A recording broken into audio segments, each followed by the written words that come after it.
Good evening. My goodness, I'm sorry I wasn't here yesterday doing my reading, but I am beset with a lurgy. But lurgy or no lurgy, I have dragged myself out of bed, put a red jumper on over the top of my pajamas and a sparkly hat. I can't do any better than that, but I can read to you. Now, I'm certainly not drinking flipping sherry tonight. I'm on the tea, but it has got a Santa on it, so you know, it's festive. Right then, where were we? You know where we were. The Ghost of Christmas Present has just gone, and now we have find ourselves at stage 4, the last of the spirits. The phantom slowly, gravely, silently approached. When it came near him, Scrooge bent down upon his knee, for in the very air through which this spirit moved, it seemed to scatter gloom and mystery. It was shrouded in a deep black garment which concealed its head, its face, its form, and left nothing of it visible save one outstretched hand. But for this it would have been difficult to detach its figure from the night, and separate it from the darkness by which it was surrounded. He felt that it was tall and stately when it came beside him, and that its mysterious presence filled him with a solemn dread. He knew no more, for the spirit neither spoke nor moved.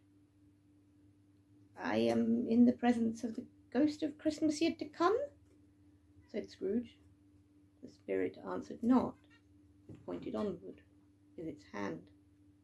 You are about to show me shadows of the things that have not yet happened, but will happen in the time before us," Scrooge pursued. Is that so, spirit?"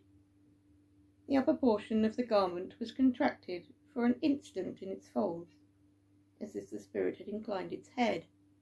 That was the only answer he received.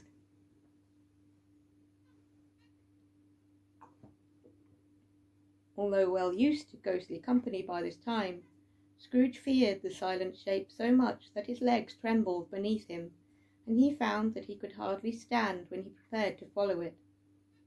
The spirit paused a moment, as if observing his condition and giving him time to recover.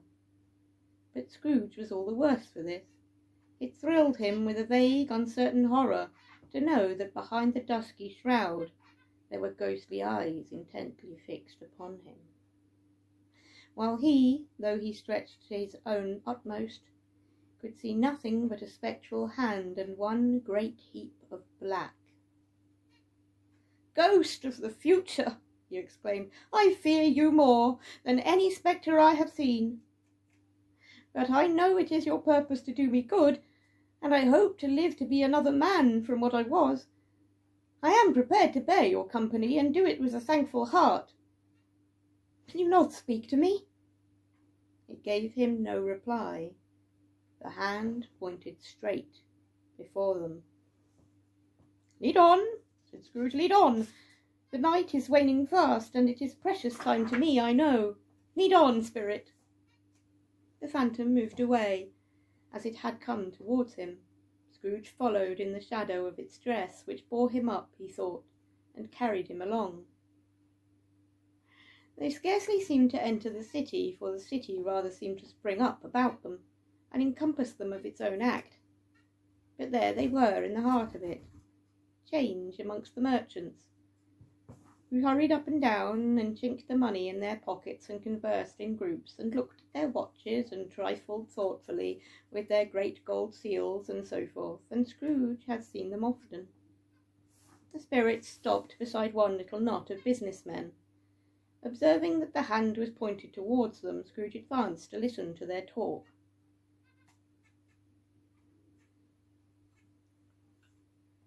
"No," said a great fat man with a monstrous chin, "I don't know much about it either way. I only know he's dead." "When did he die?" inquired another. "Last night, I believe." Why, what was the matter with him? Asked the third, taking a vast quantity of snuff out of a very large snuff-box. I thought he'd never die. God knows, said the first with a yawn. What has he done with his money? Asked a red-faced gentleman with a pendulous excrescence on the end of his nose that shook like the gills of a turkey cock. I haven't heard, said the man with the large chin, yawning again.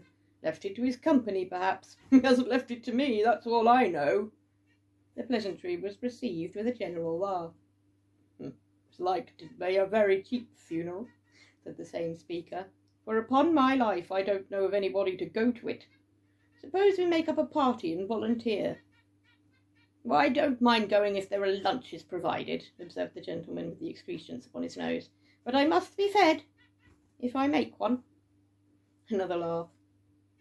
Well, I am the most disinterested among you after all, said the first speaker, for I never wear black gloves and I never eat lunch, but I'll offer to go if anybody else will.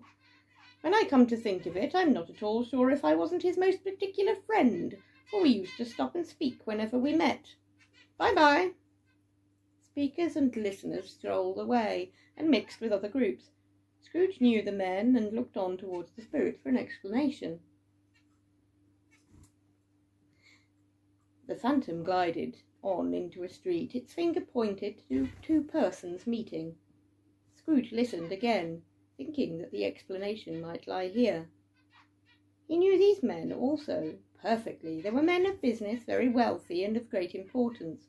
He always made a point of standing well in their esteem in a business point of view, that is, in strictly a business point of view. How are you? Said one. How are you? Returned the other. Well, said the first, old Scratch has got his own at last, eh? So I am told, returned the second. Cold, isn't it? Seasonable for Christmas time. You're not a skater, I suppose? No, something else to think of. Good morning. Not another word. That was their meeting, their conversation, and their parting. Scrooge was at first inclined to be surprised that the spirit should attach importance to conversations apparently so trivial. But feeling assured that they must have some hidden purpose, he set himself to consider what it was likely to be. They could scarcely be supposed to have had any bearing on the death of Jacob, his old partner, for that was the past, and this ghost's province was the future. Nor could he think of anyone immediately connected with himself to whom he could apply them, but nothing doubting that to whomsoever they applied they had some latent moral for his own improvement, he resolved to treasure up every word he heard, and everything he saw, and especially to observe the shadow of himself when it appeared, for he had an expectation that the conduct of his future self would give him a clue he missed, and would render the solution of these riddles easy. He looked about in that very place for his own image. But another man stood in his accustomed corner, and though the clock pointed to his usual time of day for being there, he saw no likeness of himself among the multitudes that poured in through the porch. It gave him little surprise, however, for he had been resolving in his mind a change of life, and thought and hoped he saw his newborn resolutions carried out in this. Quiet and dark beside him stood the phantom, with its outstretched hand.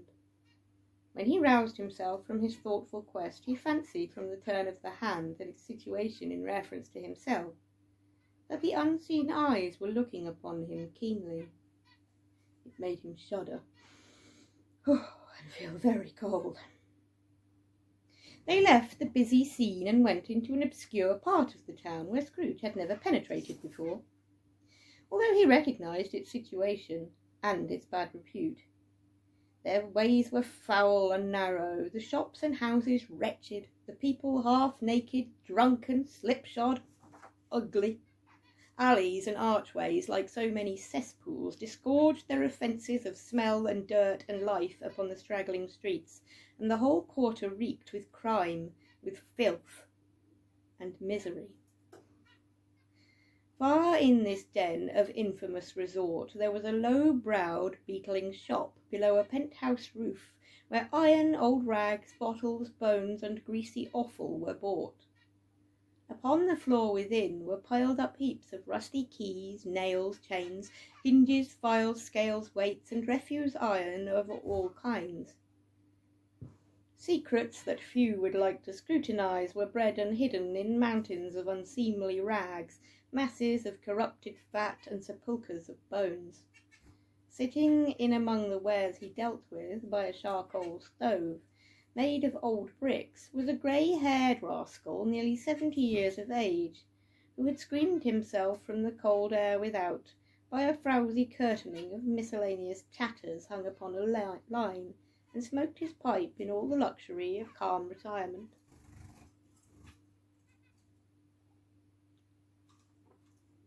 Scrooge and the Phantom came into the presence of this man just as a woman with a heavy bundle slunk into the shop.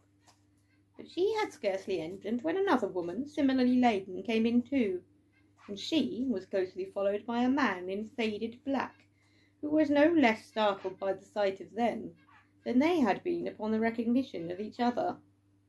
After a short period of blank astonishment, in which the old man with the pipe had joined them, they all three burst into a laugh. "Let the charwoman alone to be the first," cried he who had entered first. "Let the laundress alone to be the second, and let the undertaker's man alone to be the third. Look here, old Joe, here's a chance, if we haven't all three met here without meaning it." "You couldn't have met in a better place," said old Joe, removing his pipe from his mouth. "Come into the parlour.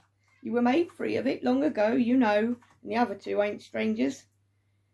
Stop till I shut the door of the shop. Ah, how it squeaks.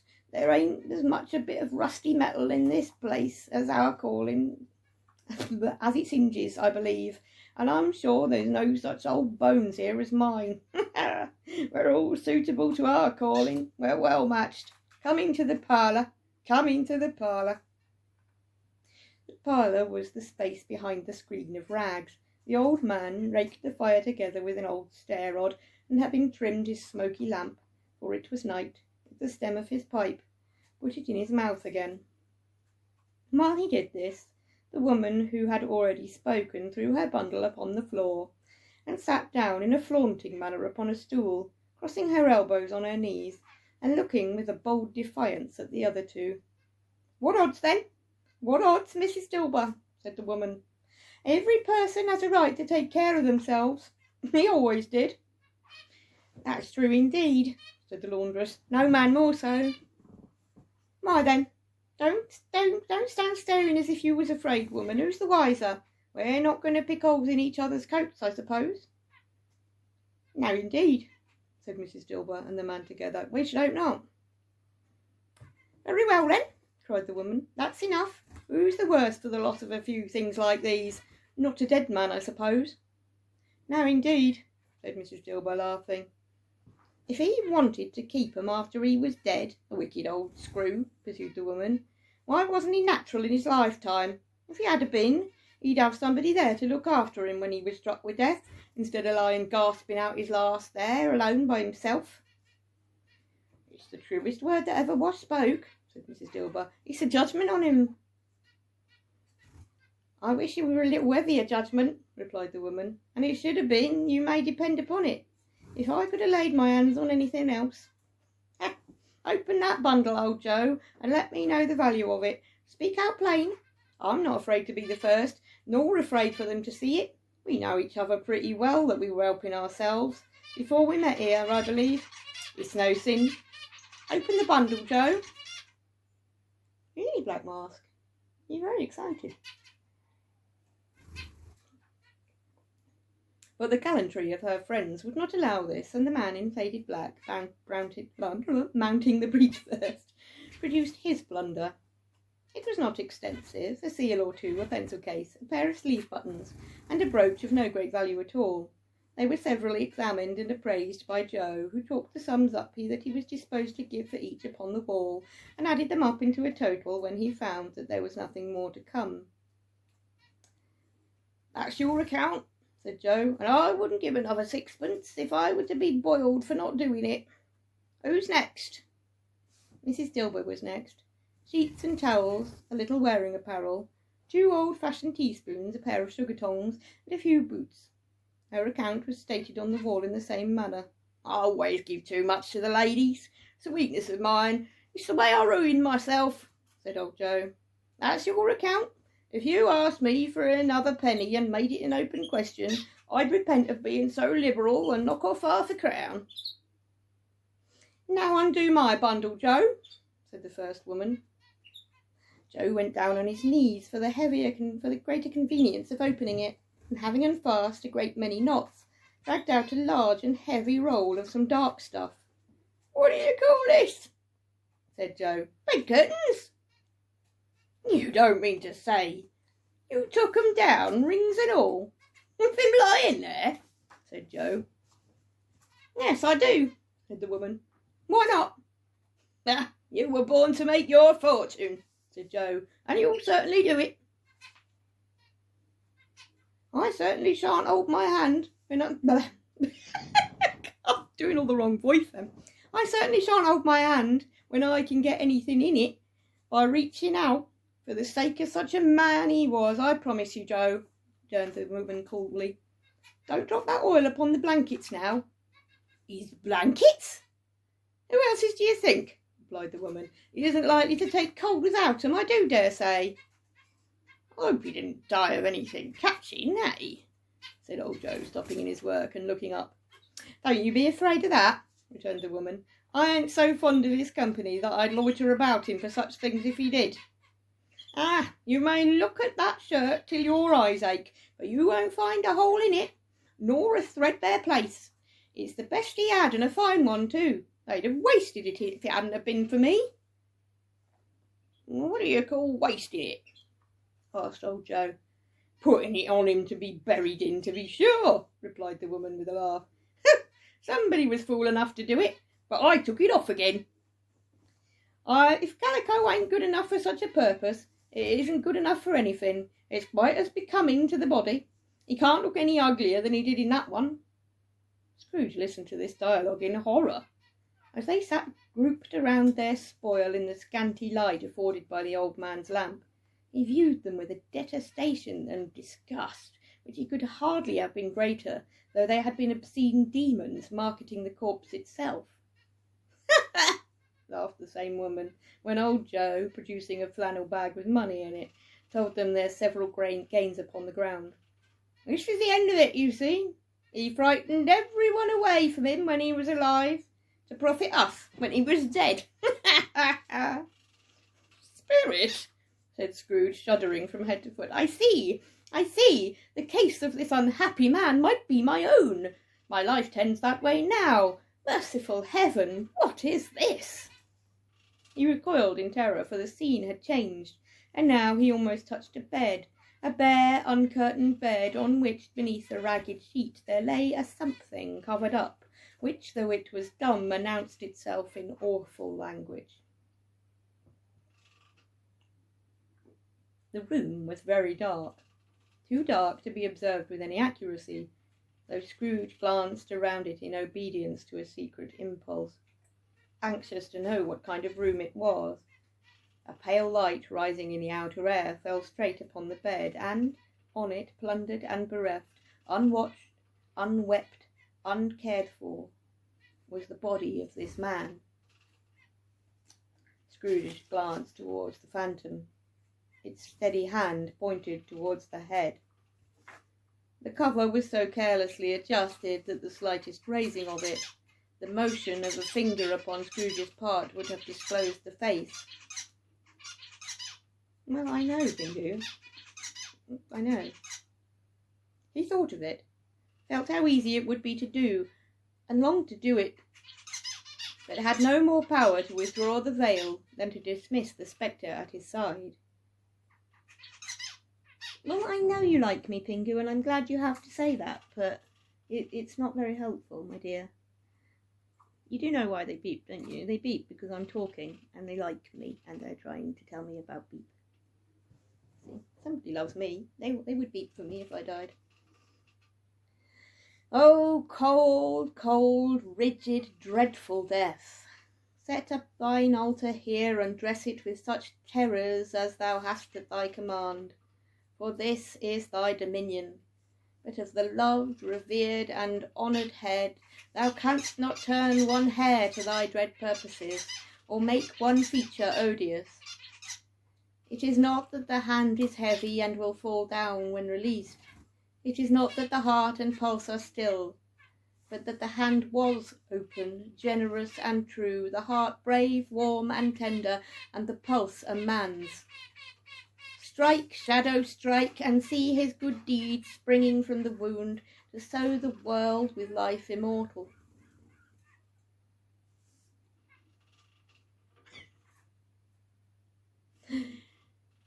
No voice pronounced these words in Scrooge's ears, and yet he heard them when he looked upon the bed. He thought, if this man could be raised up now, what would be his foremost thoughts? Avarice, hard dealing, griping cares? They have brought him to a rich end, and truly. He lay in the dark, empty house, with not a man, a woman, or a child to say he was kind to me in this or that, or for the memory of one kind word I will be kind to him. A cat was tearing at the door, and there was a sound of gnawing rats beneath the hearthstone. What they wanted in the room of death, and why they were so restless and disturbed, Scrooge did not dare think. "Spirit," he said, "this is a fearful place. In leaving it, I shall not leave its lesson, trust me. Let us go." Still the ghost pointed with an unmoved finger to the head. "I understand you," Scrooge returned, "and I would do it, if I could. But I have not the power, Spirit, I have not the power." Again it seemed to look upon him. "If there is any person in the town who feels emotion caused by this man's death," said Scrooge, quite agonized, "show that person to me, Spirit, I beseech you." The phantom spread its dark robe before him for a moment, like a wing, and withdrawing it, revealed a room full of daylight, where a mother and her children were. She was expecting someone, and with anxious eagerness, for she walked up and down the room, started at every sound, looked out from the window, glanced at the clock, tried, but in vain, to work with her needle, and could hardly bear the voices of the children in their play. At length the long-expected knock was heard. She hurried to the door and met her husband, a man whose face was careworn and depressed, though he were young. There was a remarkable expression in it now, a kind of serious delight of which he felt ashamed, and which he struggled to repress. He sat down to the dinner that had been hoarding for him by the fire, and she asked him, faintly, what news, which was not until after a long silence. He appeared embarrassed as to how to answer. "Is it good," she said, or bad, to help him? "Bad," he answered. "We are quite ruined?" "No, there is hope yet, Caroline." "If he relents," she said, amazed, "there is. Nothing is past hope if such a miracle has happened." "He is past relenting," said her husband. "He is dead."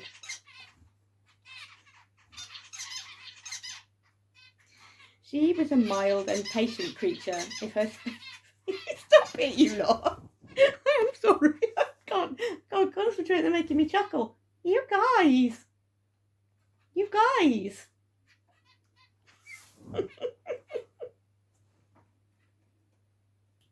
Right. She was a mild and patient creature, if her face spoke truth, but she was thankful in her soul to hear it, and she said so with clasped hands. She prayed forgiveness the next moment and was sorry, but first was the emotion of her heart. What the half-drunken woman who I told you of last night said to me when I tried to see him and obtain a week's delay, and what I thought was a mere excuse to avoid me, turns out to have been quite true. He was not only very ill, but dying then. To whom will our debt be transferred? I don't know. But before that time we will be ready with our money, and even though we were not, it would be bad fortune indeed to find so merciless a creditor in his successor. We may sleep tonight with light hearts, Caroline. Yes, soften it as they would, their hearts were lighter.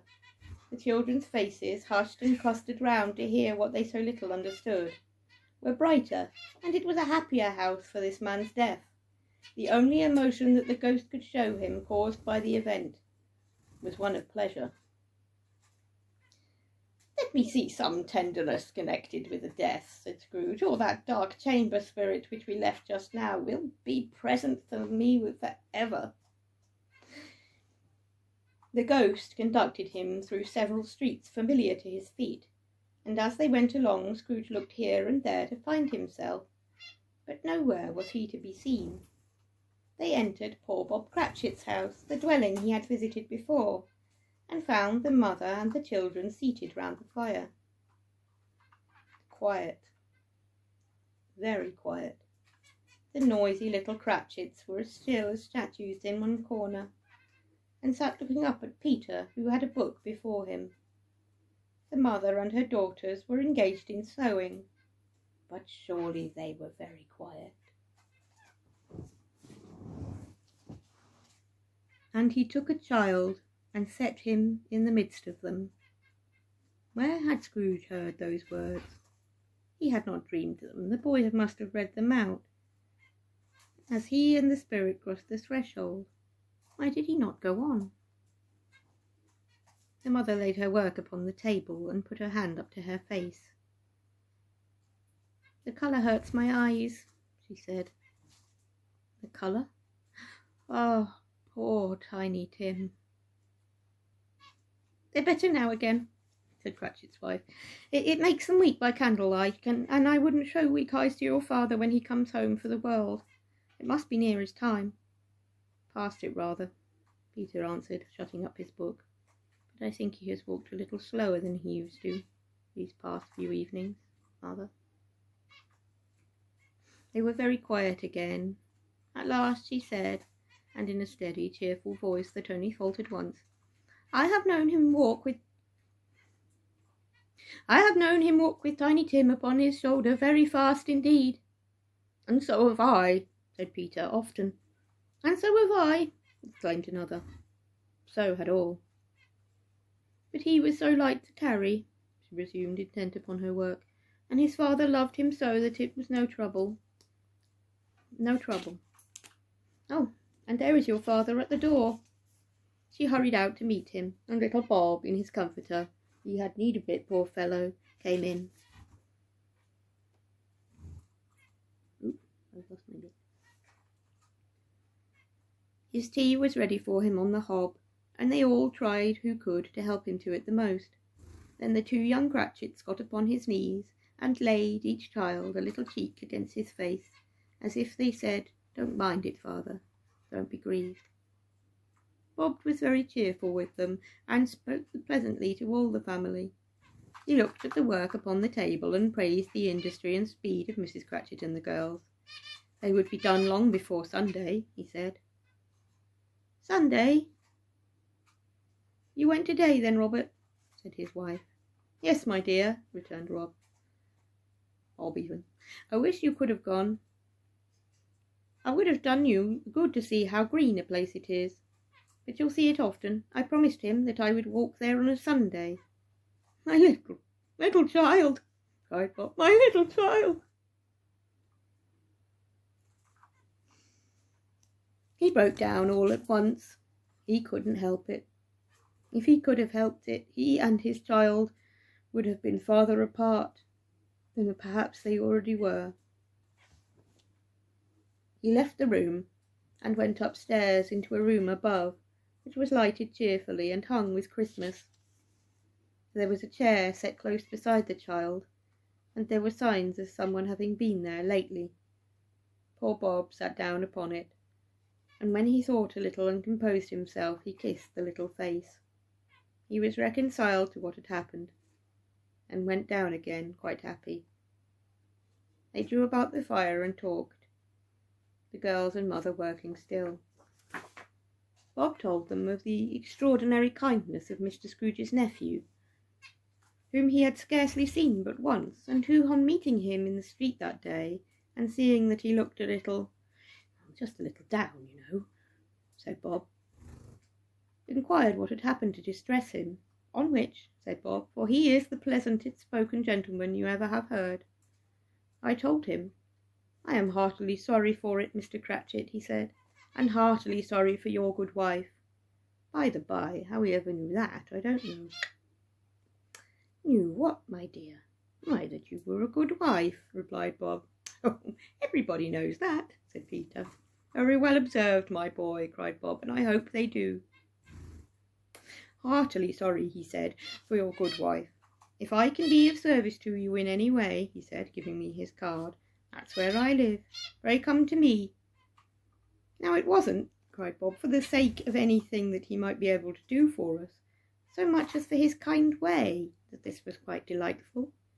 It really seemed as if he had known our Tiny Tim, and felt with us. I'm sure he's a good soul, said Mrs. Cratchit. You would be surer of it, my dear, if you saw and spoke to him. It wouldn't be at all surprised, mark what I say, if he got Peter a situation. Only hear that, Peter, said Mrs. Cratchit. And then, cried one of the girls, Peter will be keeping company with someone and setting up for himself. Get along with you, retorted Peter, grinning. It's just as likely as not, said Bob. One of these days, though, I'm sure there's plenty of time for that, my dear. But however and whenever we part from one another, I am sure we shall none of us forget poor Tiny Tim, shall we? Or this first parting that there was among us. Never, father, cried they all. And I know, said Bob, I know, my dears, that when we recollect how patient and how mild he was, although he was a little child, we shall not quarrel easily among ourselves and forget poor Tiny Tim in doing it. No, never, father, they all cried again. I am very happy, said little Bob. I am very happy. Mrs. Cratchit kissed him, his daughters kissed him, and the two young Cratchits kissed him, and Peter and himself shook hands. Spirit of Tiny Tim, thy childish essence was from God.